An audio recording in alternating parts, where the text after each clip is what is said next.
Solo லெவலிங்கோட next எபிசோட்ல இருக்கும். இதுக்கு முன்னாடி ஒரு எபிசோட் இருக்கு, ஒரு சீசனுமே இருக்கு. யாரும் பார்க்கலாம்னா மறக்காம செக் பண்ணுங்க. அட் நம்ம சேனல் நீங்க புதுசா இருந்தீங்கன்னா ஒரு பிரச்சனையும் கிடையாது. இதுக்கு முன்னாடி தீமஸ் ஸ்லேயரை ஃபுல்லாவே கம்ப்ளீட் பண்ணிருக்கோம். So welcome to this channel. இன்னைக்கு நம்ம பார்க்க போகிறது சோலோ லெவலிங்கோட சீசன் 3 எபிசோட் 2ல தான் இருக்கும். ஸோ ஸ்டார்ட் பண்ணலாமா? எனக்கு தெரிஞ்சு கோட் இதில் தலையிட மாட்டான். அவன் வந்து நம்மளை அப்சர்வ் தான் பண்ண போறான். ஸோ இதில் நம்ம எதுவும் பெருசாக பண்ண தேவையில்ல. அண்ட் ரெண்டாவது, இந்த ஃபைட்டை நான் பார்க்கலாம்னு சொல்லிட்டு ஜின்வுக்கு கொஞ்சம் குஷியாகவே இருக்கும். அதே சமயம் இந்த ஃபைட் வந்து கிக் ஆஃப் ஆகிட்டு இருக்கும். மாவும் ஒயிட் டைகரும் சண்டை போடுறத வச்சாலே தெரிஞ்சு போச்சு, நம்ம ஒயிட் டைகர் ஏதோ ஒன்று மறைச்சிட்டு இருக்காரு அப்படின்னு சொல்லிட்டு இவன் யோசிச்சுட்டு இருப்பான். இது 4on4ல எனக்கு அந்த பொண்ணு வந்தா நல்லா இருக்கும், அவ தான் வருவான்னு நினைக்கிறேன். டேய் எவனாச்சும் ஈஸியா வந்து தொலைங்கடா, நான் நல்லா இருக்கும்னு நினைக்கிறேன். வாங்க நான் சண்டே ஸ்டார்ட் பண்ணலாம் அப்படின்னு சொல்லிட்டு ஒவ்வொருத்தருக்கும் ஒவ்வொரு ஒப்பீனியன் இருக்குமா. சண்டையுமே கிக் ஆஃப் ஆகும். மாவோட பவரை பத்தி அவர் வந்து சண்டை போடுறதுக்கு துடிக்கிறாரு, அவர் என்ன மாதிரி இருக்கிறாரு, இந்த சண்டை வெறித்தனமா இருக்க போகுதுன்னு சொல்லிட்டு ரெண்டு பேரும் மாத்தி மாத்தி குத்துவானுங்க பாருங்க. அவங்க சட்டையெல்லாம் அப்படியே கிழிஞ்சிக்கிட்டு போகும். அப்படியே சண்டை பயங்கரமா போயிட்டு இருக்குமா. இவன் வர ஸ்பீடை பார்த்தாலே தெரிஞ்சு போச்சு, இவன் ஸ்பீடான ஒரு ஆள் தான், அப்பனா எனக்கு ரொம்ப ஆபத்து அப்படின்னு சொல்லிட்டு இவன் லாங் ரேஞ்ச் அட்டாக் வந்து தூக்கி போடுவான். இதை வந்து இவன் டாச் பண்ணியிருந்தாலுமே இவனை மட்டும் பாதிச்சிருக்காரு, பின்னாடி சண்டை போற எல்லாத்தையுமே பாதிச்சிருக்கும். டே இது போற போக்க பார்த்தோம்னா வேற மாட்டா போக போகுது, ஒசினோ ரெடியா இருக்க சொல்லுங்க, இந்த சண்டை பயங்கரமா இருக்க போகுதுன்னு சொல்லிட்டு ஒவ்வொருத்தரும் பேசிட்டு இருப்பானுங்க. இந்த ஃபெசிலிட்டிலாம் பார்த்தோம்னா பயங்கரமான மேஜிக்கல் எனர்ஜியை வச்சு பயங்கரமான மேஜிக்கல் ஜெம் வச்சு செஞ்சது. இதுவே ரொம்ப கஷ்டமானது, யாராலுமே உடைக்க முடியாது. பட் இவங்கள்ட்ட இதெல்லாம் திண்டாடுது, உடஞ்சி சதுரிட்டு இருக்கு. ஆனா வருத்தமான விஷயம் என்னன்னா, இவங்க இந்த பேட்டில் ஃபீல்ட்ல கலந்துக்கிறது தான்.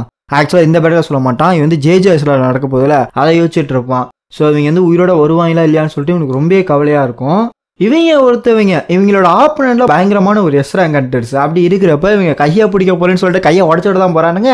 நான் எதுக்குடா அவங்க ரூல்லாம் ஃபாலோ பண்ணணும், நானே ஒரு ரூல் போறேன்னு சொல்லிட்டு இவன் என்ன பண்ணுவானா, நம்ம ஒயிட் டைகரை பின்னால இருந்து அதாவது முதுகுல இருந்து அடிக்கலான்னு போவான் பாருங்க. நம்ம ஒயிட் டைகர் திரும்புவானா, ஆள் அங்க இருக்க மாட்டான். கண்டிப்பா சொல்றேன், இவன் பிளட்லெஸ்ஸை ரிலீஸ் பண்ணியிருந்தான். ஏன்னா எதுக்காக இவன் திரும்பி போனா தெரியவே இல்லையே. இவனுக்கு எதோ பயம் வந்துருச்சா, நல்ல வேலை எப்படியே தப்பிச்சிட்டேன், நான் இவன்டெல்லாம் சண்டைக்கு போக மாட்டேன்டா அப்படின்னு சொல்லிட்டு இவன் யோசிச்சுட்டு இருக்கப்பயே, இவன் பேர் வந்து கும்மமோட்டோன்னு தானே சொன்னாங்க. ஆமா கும்மமோட்டோன்னு தான் நினைக்கிறேன். இவன் ஒருவேளை ஜீனியஸா இருப்பானா இல்லாட்டினா முட்டாளா இருப்பானா. எனக்கு தெரிஞ்ச வரைக்குமே இவன் அக்ரெசிவா இருக்கக்கூடிய ஆள் கிடையாது. இல்லாட்டினா நான் ஏதாச்சும் தப்பா புரிஞ்சுக்கிட்டான்னு சொல்லிட்டு ஒயிட் டைகர் வந்து ரொம்ப யோசிச்சுட்டு இருப்பான். கோட்டோ வந்து நம்மளை டெஸ்ட் பண்ணிட்டு இருக்கான், நான் ஒன்னும் டெஸ்ட் சப்ஜெக்ட் இல்லடா, என் சீரியஸ்னஸ் நீ பாடுறா கொஞ்சம் ஏத்துறேன்னு சொல்லிட்டு இவன் வந்து பவரை கொஞ்சோண்டு பூஸ்ட் பண்ணுவான் பாருங்க. இவனுக்குலாம் அள்ளு விட்டுரும், என்னடா இது என்ன பவர்ரா இது, தெரியாதனமா வந்து மாட்டிக்கிட்டோமோன்னு யோசிக்கிறதுக்குள்ள இந்த போட்டி இவ வந்து கையை சொருவா, அந்த போட்டி இப்படி மாத்துன்னு சொல்லிட்டு மாத்தி மாத்தி சண்டை போடுவானுங்க. நான் நினைச்சதோட நீ வந்து ரொம்ப வீக்கா இருக்க, எனக்கு தெரிஞ்ச வரைக்குமே நீலாம் எஸ்ராங்கா இருக்க லாய்க்கே இல்லை, உன்னை தூக்கி போட்டு விட்டானுங்கன்னு சொல்லிட்டு நம்ம ஒயிட் டைகர்லாம் பயங்கரமா கலாச்சி தள்ளிட்டு இருப்பான். எப்பாடி இவங்க சண்டை போடுறதெல்லாம் பாரு ரொம்ப பயங்கரமா இருக்குது. இதுக்கு முன்னாடி நானும் தானே சண்டை போட்டேன், அதெல்லாம் பாக்குறப்ப ஏதோ பொம்மை விளையாட்டு மட்டும் இருக்குடா அப்படின்னு சொன்னோன்னே இந்த போட்டி வெடிச்சு சதறிட்டு இருக்கும். என்னடான்னு சொல்லி பார்த்தோம்னா நம்ம மா வந்து தோத்து போயிடுவாரு. என்னால நம்பவே முடியல, இவன் வந்து நீ ஈஸியாவே தோக்கடிச்சிட்டான், எனக்கு தெரிஞ்ச வரைக்குமே ஸ்ட்ரென்த்னு வந்தா இவன் தான் போல இருக்குன்னு சொல்லிட்டு இவன் ஜாலியாவே எடுத்துப்பான். அதே சமயம் இவனுமே இங்க தோத்து போயிடுவான். ஸோ இவன் வந்து ஜெயிச்சிருவான். என்னடா இது, அப்பனா நீங்க 3 பேர் என்கிட்ட சண்டைக்கு வர போறீங்க போல இருக்கு. ஓ அப்பனா சா வந்து என்னோட ஸ்ட்ராங்னு நினைச்சுக்கிட்டீங்களா, வாங்கடா பாத்துக்கலாம் 1 vs 3டான்னு சொல்லிட்டு இந்த போட்டு பயங்கரமா இருக்கும் பேனலு. ஆனா இந்த போட்டு சா பட்டையை கிளப்பிட்டு இருக்கா. இவளோட பேட்டர்ன் இவ எப்படி அடிக்கிறான்னு சொல்லிட்டு அந்த பொண்ணால பார்க்கவே முடியல. ஏன்னா ஒவ்வொரு தடவையும் மூவ்மெண்ட் வந்து அவரால் கணிக்கவே முடியல, கண்ணாமலாம் டான்ஸ் ஆடிட்டு இருக்கா. ஆக்சுவலா சாக்கு இன்னொரு பேருமே இருக்கு, அது என்னன்னா டான்சர். டான்ஸர்னா டான்ஸ் ஆடுறது கிடையாது, இவளோட மூவ்மெண்ட்டாக இருக்கட்டும், இவன் அடிக்கிற அடின்னு சொல்லிட்டு எல்லாமே டிஃப்ரெண்டான ஒரு லீக்ல இருக்கும். சொல்லப்போனா எப்படி அடிக்கிறா எந்த மாட்டம் அடிக்கிறான்னு சொல்லிட்டு யாராலுமே கணிக்கவே முடியாது. ஸோ ஒரு அன்பிரடிக்டபிளான ஒரு அட்டாக், அதனால தான் இவ்வளோ டான்ஸர்னே சொல்லியிருப்பானுங்க. இருந்தாலுமே இந்த டெக்னிக்கை நீங்க நிறைய பார்த்துருக்க முடியாது. பிகாஸ் நம்ம சாய் ஜாங்கின் இருக்கால, அதாவது இவளோட கில்டு மாஸ்டர், அவன் என்ன சொல்லியிருப்பானா, இந்த டான்ஸை வந்து நீ யார்ட்டையும் போட்டு காட்டக்கூடாது, பயங்கரமான ஆளுங்கள்ட்ட மட்டும் தான் பண்ணணும் அப்படிங்கிற மாதிரி சொல்லியிருப்பான் போல இருக்கு. அதனால தான் இவ கட்டுக்கோப்பா இருந்திருப்பா. ஆனா இந்த போட்டி வந்து குத்தலான்னு சொல்லிட்டு வருவா பாருங்க, நம்ம சா ஒரு அடியை போட்டோன்னா மிரண்டு போயிடுவா. ஸோ ஈஸியாவே டிஃபீட் பண்ணிடுவா. ஆக்சுவலா நம்ம சா வந்து ஒரு அடியுமே இங்க போட்டிருக்க மாட்டா, ஈஸியாவே டிஃபீட் ஆயிடுவாளா. நெக்ஸ்ட் நம்ம ஒயிட் கிட்ட போலாம் அப்படின்னு சொல்லிட்டு ஒயிட் கிட்ட போவாளா. ஏய் எங்க போற, எனக்கு தெரிஞ்ச வரைக்குமே அவங்கள நீ தனியா வருது நல்லது, வா நம்ம சண்டை போலான்னு சொல்லிட்டு பின்னாடி அடிக்க வருவான் பாருங்க. டமால் டிமின்னு சொல்லிட்டு அடின்னு அடிச்சிருவா. கிட்டத்தட்ட இவங்கள சாக்கே ஆயிரும். என்னடா அப்படின்னா என்னடா இது, எனக்கு தெரிஞ்ச வரைக்குமே ஒரு 10ல இருந்து 14 தடவையாச்சும் அடிச்சிருப்பா. இல்ல கன்ஃபார்மா 14 தான். இந்த ஒரு டைமுக்குள்ள எப்படா அடிச்சா அப்படின்னு சொல்றதுக்குள்ள சே கொஞ்சம் ஓவரா போயிட்டோமோ அப்படின்னு சொல்லுவா பாருங்க. நம்ம கும்மமோட்டோவால ஒண்ணுமே பண்ண முடியாது, மனுஷனுக்கு கண்ணு காது மூக்குன்னு சொல்லிட்டு எல்லா இடத்துலயுமே ரத்தமா இருக்கும், பாக்குறதுக்கே சரியான காண்டாயிருவான். நாசமா போச்சு. டேய் அவன் ரொம்ப காண்டாயிட்டான்டா, அவனை வந்து தடுக்கவே முடியாதுடா, இந்த மாட்ட நேரத்துல அவன் வந்து எவன்டா கண்ட்ரோல் பண்றது அப்படிங்கிற மாதிரி பேசிட்டு இருப்பாளா.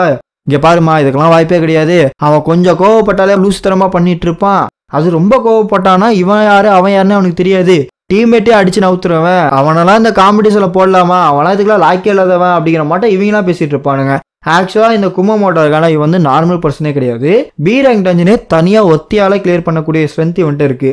அதே மட்டும் ஏ ரேங்க் டஞ்சன்ல பெரிய ஆள் போல இருக்கு. அதாவது சப்ஜிகேஷன்லாம் வந்து பார்ட்டிசிபேட் பண்ணதுனால தான் இவனை எஸ் ரேங்காவே தூக்கி போட்டிருக்கானுங்க. ஸோ நம்ம ஒயிட் டைகர் சொன்ன மாதிரி தான் இவன் வந்து கொஞ்சம் ஏ ரேங்க்ல இருக்கக்கூடிய ஒரு தான். ஸோ ஐ எண்ட்ல இருக்கான், அந்த மட்டும் கூட வச்சுக்கலாம் நீங்க. இங்க பாரு, ஏதாச்சும் கொரியன் டீமுக்கு ஏதாச்சும் பிரச்சனைனா சொல்லு, இந்த ஃபைட்டை வந்து இமீடியட்டா ஸ்டாப் பண்ணிடுவோம். ஏன்னா நான் அவங்க வந்து டெஸ்ட் தான் பண்ணிட்டு இருக்கேன், மற்றபடி ஒன்றும் இல்லை அப்படிங்கிற மாதிரி பேசுவான். இங்க பாருங்க, நீங்க ஏதாச்சும் ஸ்டாப் பண்ணணும், ஏதாச்சும் ஆபத்து வரதுக்கு முன்னாடியே தடுக்கணும்னா இப்பயே அதை பண்ணிருங்க, இதுதான் கரெக்டான சமயம்னு சொல்லிட்டு நம்ம அணக்காவே சொல்லிடுவா. பட் மேட்ரு என்னன்னா இவனுக்கு வந்து பயங்கரமா அனலைஸ் பண்ணிடுவான். ஏன்னா பயங்கரமான காண்டில் இருப்பான் பாருங்க. வந்து சா வந்து ஒரு அடி அடிக்கலாம்னு வருவானா, சா வந்து கண்டுபிடிச்சிருவான். ஏன்னா இவன் ஃபாஸ்டா இருக்கான்னு சொல்றதுக்குள்ள அந்த இடமே இப்படி ஏர் மட்டும் பறந்து வெடிச்சுக்கிட்டு இருக்கும். சொல்லிட்டு முறைச்சிக்கிட்டு இருப்பானா. நீ எனக்கு தெரிஞ்சு ரொம்ப ஓவரா போயிட்ட தம்பி, இது வந்து காம்படிஷன் தான், சும்மா ஒரு ட்ரைனிங் தான், மற்றபடி நீ எதுவும் பெருசா எடுத்துக்காத அப்படின்னு சொல்லிட்டு நம்ம ஜின்னு வந்து இதை தடுத்துருவான். உங்களுக்கு ஒரு டவுட் வரலாம், ஏன் ப்ரோ இந்த அட்டாக் வந்து சாவால சமாளிக்க முடியாதானா? ஏன் அப்கோர்ஸ் சமாளிக்க முடியும். பட் மேட்ரு என்னன்னா ஃப்ரெண்ட்லி மேட்ச் தான் போயிட்டு இருக்கு. இந்த அளவுக்கு பிளட்லெஸ் அப்படிங்கிறது இவனுக்கு இங்க தேவை கிடையாது. அதனாலதான் ஜின்னு இங்க வந்திருப்பான். இவனு சொல்லிட்டு இவன் என்ன பண்ணுவானா, ஜின்னு கிட்ட கைவிரிச்சியை காட்ட போவானா, நம்மால் இவனை படுக்க போட்டு மேல உட்காந்துருவான். இந்த மூவ் நான் கண்டிப்பா சொல்றேன், அவன் மேஜ் டைப் தானா அப்படின்ற மாதிரி இவன் கேட்பான். ஆமா, ஆனா அபிஷியல் ரெக்கார்டு எல்லாமே இவனை மேஜா தான் சொல்லியிருக்கானுங்க. சரி அப்பனா வேற வழியே கிடையாது, நம்ம அவனை டெஸ்ட் பண்ணி பார்த்தலாம் அப்படின்னு சொல்லிட்டு நம்ம ரியூஜி வந்து ஒரு முடிவுக்கு வந்துருவான். கொரியன் டீம் தோத்துருச்சுன்னு சொல்லிடலாம், அதுதான் கரெக்டா இருக்கும் அப்படிங்கிற மாதிரி சொல்லுவானா. அதே சமயம் நம்ம ஒயிட் டைகர் மைண்ட் என்ன ஓடும்னா, நான் டிரான்ஸ்ஃபர்மேஷன் எடுத்துமே இவங்க கூட சமாளிக்கிறது அப்படிங்கிறது கொஞ்சம் கஷ்டமா தான் இருக்குது. டிரான்ஸ்ஃபர்மேஷன் எடுத்தாலும் ஒண்ணுதான், எடுக்கலனாலும் ஒண்ணுதான் அப்படிங்கிற மட்டும் நம்ம பெக்கே, அதாவது எப்படின்னா ஒயிட் டைகரே யோசிக்க ஆரம்பிச்சிருவான். டே உன் பேர் வந்து சங்ஜின் தானே, இங்க பாரு வரியா 1-on-1 ஃபைட் போட்டுக்கலாம் அப்படிங்கிற மாட்டோம். நம்ம ரியூஜி வந்து நம்ம இவனை ஸ்பேருக்கு கூப்பிடுவான். ரைட்டு, அவன் பின்னாடி எந்த ஒரு மோட்டிவ் இருக்குன்னு சொல்லிட்டு நமக்கு எதுவும் பெருசா தெரியல. பட் டீமன் கேசல் வந்ததுக்கப்புறம் நான் எந்த ஒரு ஃபைட்டுக்குமே போல, நம்மளோட பவர் வந்து டெஸ்ட் பண்ணி பார்த்துட வேண்டியதான், வரேன் அப்படிங்கிற மாதிரி ஜின்னுமே செஞ்சிருவான். பட் இதை சிரிச்சுட்டு சொல்லியிருப்பானா, இவனுக்கு சரியான காண்டாயிரும். எது சிரிச்சுட்டு இருக்கானா அவன், நான் நின்றுட்டு இருக்கேன் எனக்கு முன்னாடி சிரிக்கிறான்னு சொல்லிட்டு நம்ம கோட்டை கொஞ்சம் பயங்கரமா தான் இருப்பான். அவர் வந்து ஒத்துக்கிட்டாரு. பட் ஒரே ஒரு கண்டிஷன் மட்டும் சொல்றான் அப்படிங்கிற மாதிரி சொல்லுவானுங்க. என்ன மேட்டர்னா, நம்ம கோட்டவை ஃபுல் ஃபோர்ஸ்ல வர சொல்லுங்க அப்படிங்கிற மாதிரி ஜின்னு வந்து சொல்லிருப்போனா இவனுக்கு சரியான காண்டாயிரும். எது என்னைய வந்து ஃபுல் ஃபோர்ஸ்ல வர சொல்றியா? ரைட்டு, அதெல்லாம் இருக்கட்டும். இங்க பாருமா, இவருக்கால ஒஷினோ அவன் வந்து ஹீலர், ஓகேவா, நீ வந்து ரெடியா இருந்துக்கோ, இங்க வந்து ஒரு பணம் உழவ போகுது, ஸோ அவனை மட்டும் நீ நல்லா பாத்துக்கோமா, இவன் தான் அவன் சொல்லிட்டு நம்ம ஜின்னுவை கை காட்டிட்டு இருப்பான். போற போக பார்த்தோம்னா ஏதோ பெருசா நடக்க போகுது போல இருக்கு. 10th எஸ்ராங்கன்ட்டாரு, அது சண்டை போறது யாரு பத்தியா, நம்ம ஃபேமஸான கோட்டை ரியூஜி, இதெல்லாம் எப்படி இருக்கு தெரியுமா அப்படிங்கிற மாதிரி ஒரு பேர் பேசிட்டு இருப்பானா. ஜின்னு வந்து தனியா ஏராக் டஞ்சனை கிளியர் பண்ண ஒரு ஆளு, அந்த பாஸா இருக்கட்டும் அத்தனை ஆர்கா இருக்கட்டும் அவங்க கூட ஃபைட் பண்ண ஒரு ஆளு அப்படின்ற மாதிரி யோசிச்சுட்டு இருப்பாளா. இதெல்லாம் பாக்குறப்ப உனக்கு ஏதாச்சும் இருக்கா, இந்த அண்டர்ஸ் கூட இருக்கிறது உனக்கு ஏதாச்சும் அன்னீசியா இருக்கா அப்படிங்கிற மாதிரி இவன் கேட்டுட்டு இருப்பான். இல்ல அதெல்லாம் எந்த ஒரு மேட்டரும் கிடையாது, இந்த மூச்சு பிரச்சனை தானே சொல்றீங்க, அதெல்லாம் பிரச்சனை கிடையாதுங்க, ஏன்னா ஜேஜே ஐஸ்லாண்ட் வேற வரேன், அப்படி வரப்ப நான் மூக்க பொத்திக்கிட்டே இருக்க முடியாதுல்ல, ஸோ இப்படியே இருக்கதான் கரெக்டா இருக்குன்ற மாதிரி பேசிட்டு இருப்பாளா. சரி அதெல்லாம் இருக்கட்டும், இந்த ஃபைட்டை நீங்க கொஞ்சம் ஸ்டாப் பண்ணலாமே அப்படிங்கிற மாதிரி கேட்பா. இல்லம்மா நீ சொல்றதெல்லாம் ரைட்டு தான், பட் யோசிச்சு பாரு, அவனோட ஆப்ரண்ட் கோட்டோ ரியூஜி, அப்படி இருக்கிறப்ப நம்மளால இதை தடுக்க முடியாது அப்படிங்கிற மாதிரி பேசிட்டு இருப்பாளா. இந்த பக்கத்து இவளுக்கு ஒரு மாதிரி எக்ஸைட்மெண்ட் ஆகும், சொல்ல முடியல எந்த அளவுக்கு எக்ஸைட்மெண்ட்டா இருக்கு பாத்தியா. ஸோ சண்டை போட விட்டு பார்ப்போம்னு சொல்லிட்டு ஒயிட் டைகருக்கும் இந்த போட்டு ஒரு மார்க்கமா ஆயிரும். என்னோட கெஸ் படி இவன் வந்து லெவலப் ஆகிட்டே இருந்தானா, எனக்கு தெரிஞ்சு போன தடவை பார்த்ததோட இப்ப பயங்கரமான ஒரு லெவலப்ல இருப்பான். அவனோட லெவலை நான் பார்த்தே ஆகணும்னு சொல்லிட்டு இருப்பானா. சண்டை போட ஆரம்பிக்கலாமா அப்படின்னு சொல்றதுக்குள்ளார டைரக்டா கையை வந்து ஜின்னோட கண்ணு முன்னாடி நிப்பாட்டுவானா, அந்த இடமே அப்படியே வெட்டி சதறிட்டு இருக்கும். பட் நம்ம ஜின்னு அப்கோர்ஸ் அதை வந்து டாச் பண்ணியிருப்பான். இது மேஜிக் கேர் சென்டரா, என்னடா சொல்றீங்க, என்ன காமெடி பண்ணிட்டு இருக்கீங்களா? அவன் நடந்து போற ஸ்டைல வச்சே சொல்ல முடியும், அவன் மேஜிக் கிளாஸ்லாம் கிடையாது, சத்தம் கூட வரல, இவன் வந்து அசாசின் டைப் தான்டா, நீ யாரை வேணா ஏமாத்தலாம், என்னால ஏமாத்த முடியாது தம்பின்னு சொல்லிட்டு இவனோட பவர் அப்படி எடுத்து வந்து ஒரு அட்டாக்க போடுவான் பாருங்க. பட் இன்னும் வந்து மறுபடியும் டாஸ் பண்ணிடுவான். இந்த தடவை சிரிச்சிருப்பானா, அவனுக்கு பயங்கரமான கோவம் வந்துடும். என்னது மறுபடியும் சிரிக்கிறானா, ஏண்டா டேய் நான் இவ்வளவு கஷ்டப்பட்டு சண்டை போட்டுட்டு இருக்கேன்னு சொல்லிட்டு இவனுக்கு பயங்கரமான கோவம் வந்துட்டு இருக்குமா. நம்ம இதை ஸ்டாப் பண்ணலாமா? இல்ல கோட்டை வந்து இதை பயங்கரமா சீரியஸா எடுத்துக்கிட்டான், இதுக்கப்புறம் நம்மளால ஸ்டாப் பண்ண முடியாதுன்ற மட்டும் இவங்கெல்லாம் ஒருங்கிருப்பானுங்க. ஓ அந்த அட்டாக பாத்தியா, அதெல்லாம் பார்க்குறப்ப ரொம்ப பயங்கரமா இருக்குது, என்னால் பார்க்க கூட முடியலடா அப்படிங்கிற மட்டும் இவன் சொல்லிட்டு இருப்பான். ஜின்வு தானே அது, ஜப்பானோட பெரிய அண்டர்ரா அவன் கூடயே இந்த மாட்டம் நிக்கிறானா பெரிய விஷயம் தான் இது, அண்ட் டாஜ் வேற பண்ணிட்டு இருக்கானே அப்படிங்கிற மாதிரி இவங்க யோசிச்சுட்டு இருப்பானுங்க. ஜின்வு என்ன பண்ணிட்டு இருக்க, நீ பண்ற வேலை எல்லாமே கோட்டை வந்து ரொம்ப கோவப்படுத்திட்டு இருக்கு, அவன் அட்டாக் மேல அட்டாக் அடிச்சுக்கிட்டே இருக்கான் பாரு அப்படிங்கிற மாதிரி இவன் யோசிச்சுட்டு இருப்பா. இந்த பாட்டு இவன் அடிக்க, அந்த பாட்டு அவன் டாஸ் பண்ணான்னு சொல்லிட்டு மாறி மாறி மாறி மாறி டாஸ் பண்ணிட்டு இருப்பானுங்க. என்னோட முடிவை நான் மாத்திக்கிட்டேன், என்னோட ஃபுல் ஃபோர்ஸை பாடுறான்னு சொல்லிட்டு நான் அவனை கொல்ல போறேன்னு சொல்லிட்டு டைரக்டா அடிக்க வருவான் பாருங்க. நம்ம ஜின்னுக்கு வந்து உடனே சொல்லிடும் இது வந்து ஆபத்து, அவனோட பிளட்லெஸ் தெரியுதுன்னு சொன்ன உடனே ஜின்னு என்ன பண்ணுவானா அதை வந்து தடுத்துருவான். கிட்டத்தட்ட அந்த இடமே அப்படியே புகையா கிளம்பி போயிட்டு இருக்கும். என்னடா ஆச்சு ஜின்னுக்குன்னு பார்த்தா அசால்ட்டா அவன் கையை பிடிச்சிக்கிட்டு சிரிச்சுக்கிட்டு இருப்பாங்க. நான் இப்போ மட்டும் இதை நான் தடுக்கலன்னா ஒரு செகண்ட் டிலே ஆனால் கூட இவனை கொல்ல சொல்லி எனக்கு ஆர்டர் வந்துடும், அது எனக்கு பெரிய பிரச்சனையாக போயிடும். நல்ல வேலை அதை தடுத்துட்டேன். இங்கே பாருப்பா, நீ பண்ண அட்டாக்ன்றது 2 செகண்ட் நான் டிலேவாக அவன் கையை பிடிச்சிருந்தா என்னோட கண்ணு இருந்திருக்காது தெரியும்ல அப்படிங்கிற மாதிரி பேசிட்டு இருப்பான். எவ்வளோ ஸ்ட்ராங்கடா இவன், பிடிச்சது என்னோட ரெஸ்ட்டாக கிடையாது, என்னோட ஹோல் ஹேண்டையுமே அவன் பிடிச்சிருக்கான், அந்த அளவுக்கு ஃபோர்ஸ்ஃபுல்லாக பிடிச்சிருக்கான். இவ்வளோ நேரம் நீ ப்ளே பண்ணிட்டு இருந்தியா அப்படிங்கிற மாதிரி கேட்பானா. என்ன சொல்ற, ஒருவேளை நான் ப்ளே பண்ணிட்டு இருந்தேன்னா என்னோட கண்ணை தப்பிச்சிருக்குன்னு நினைக்கிறியா? சரி வா, அப்பனா அவன் கையை பிடிச்சா முடிஞ்சிச்சு மேட்ச்சு, இது முடிஞ்சிச்சு. பட் இதை நீ வின்னு எடுத்துக்க மாட்டே தானே, வா பார்த்துக்கலாம்னு சொல்லிட்டு 2 பேருமே அவங்களோட ஃபுல் ஃபோர்ஸை ரிலீஸ் பண்ணுவாங்க.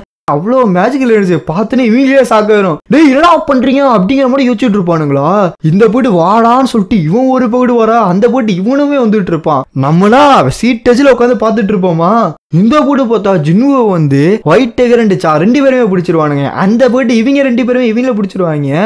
2 பேரும் தடுக்க போய் அந்த இடமே பேட்டில் ஃபீல்டோட பயங்கரமா மாறி இருக்கும். அதோட விட்டுச்சு சதறிட்டு இருக்குமா. டே இங்க பாரு, இதெல்லாம் போதும், நீ ஏதாச்சும் அட்டாக் பண்ண போய் அவருக்கு ஏதாச்சும் நடந்துச்சுன்னா அதை வந்து நம்ம பொறுப்பேற்றுக்க முடியாது, கொஞ்சம் பொறுமையா இரு அப்படிங்கிற மாதிரி சொல்லிட்டு இருப்பானுங்க. இங்க பாருங்க, இதோட இந்த ஃபைட் வந்து முடிச்சுக்கலாம், ஸோ இதுக்கப்புறம் எல்லாம் தூங்க போலாம் அப்படிங்கிற மாதிரி நம்ம ஒயிட் டைகருமே சொல்லிடுவாரு. நான் எது தடுக்கக்கூடாத இடத்துல வந்து தடுத்துறேன்னா, இல்ல அப்படிலாம் இல்ல. டேய் ஜினு, என்னால நம்பவே முடியல, நீ வந்து கோட்டை வச்சுக்கிட்ட சண்டை போட்டு ஒரே ஒரு ஸ்கிராட்ச்ல தப்பிச்ச பத்தியா, அதெல்லாம் பங்கமான ஒரு விஷயம்டா. என்னடா கில்டரா பார்த்தோம்னா ஒரே மேஜிக் கிளாஸா தான் இருக்கானுங்க, ஒன்னே மாதிரி பிசிக்கு வச்சுக்கிட்டு ஒன்னே மாதிரி பயங்கரமான அடி தடிலாம் எவன்ட்டையும் கிடையாது, நீ வேணா பேசாம என் கில்டுக்கு வந்துக்கிறியா அப்படின்னு சொல்றப்ப, இங்க பாருங்க நீங்க தப்பா புரிஞ்சுக்கிட்டீங்கன்னு நினைக்கிறீங்க, அவர் மேஜிக் கிளாஸுங்க, அசைசன் கிடையாது அப்படின்னு சொல்லிட்டு நம்ம சாய் ஜாங்கி வேணா கத்துவானா, இவனுக்கு பெரிய சாக்கா இருக்கும். நான் ரொம்ப ஆர்வப்பட்டேன்னு நினைக்கிறேன். அண்ட் இங்கே இருக்கிற எல்லாருமே பார்த்தோம்னா பயங்கரமான ஒரு ஸ்ட்ராங்காக தான் இருக்கானுங்க. அண்ட் அது மட்டும் கிடையாது, என்னதான் இவங்கெல்லாம் எஸ் ரேங்க்ல இருந்தாலுமே இவங்களுக்குள்ள இருக்க அந்த ஷேடோவை யாராலையுமே சென்ஸ் பண்ண முடியல. நம்ம ஒயிட் டைகராக இருக்கட்டும், நம்ம சாவா இருக்கட்டும், சுற்றில எல்லாருமே, ஈவன் நம்ம ரியூஜியாலே பார்த்தோம்னா அதை வந்து சென்ஸ் பண்ணியிருக்க முடியாது. எல்லாரோட ஷேடோக்குள்ளேயுமே பார்த்தோம்னா சோல்ஜர் வந்து ஒழிச்சு வச்சிருப்பான். சேர்மன், நீங்க வந்து இந்த ரயில கலந்துக்கிறீங்களா இல்லையான்னு சொல்லி கேட்டிருந்தீங்களா அப்படின்னு சொல்றப்ப இவங்களும் ஒரே சாக்கா இருக்கும். பிகாஸ் இவன் சொல்ல போறது ரொம்ப முக்கியம், இவன் வரப்போறானா இல்லையான்னு சொல்லிட்டு இவனுக்கு ஒரே பயங்கரமான ஒரு இதா இருக்கும்.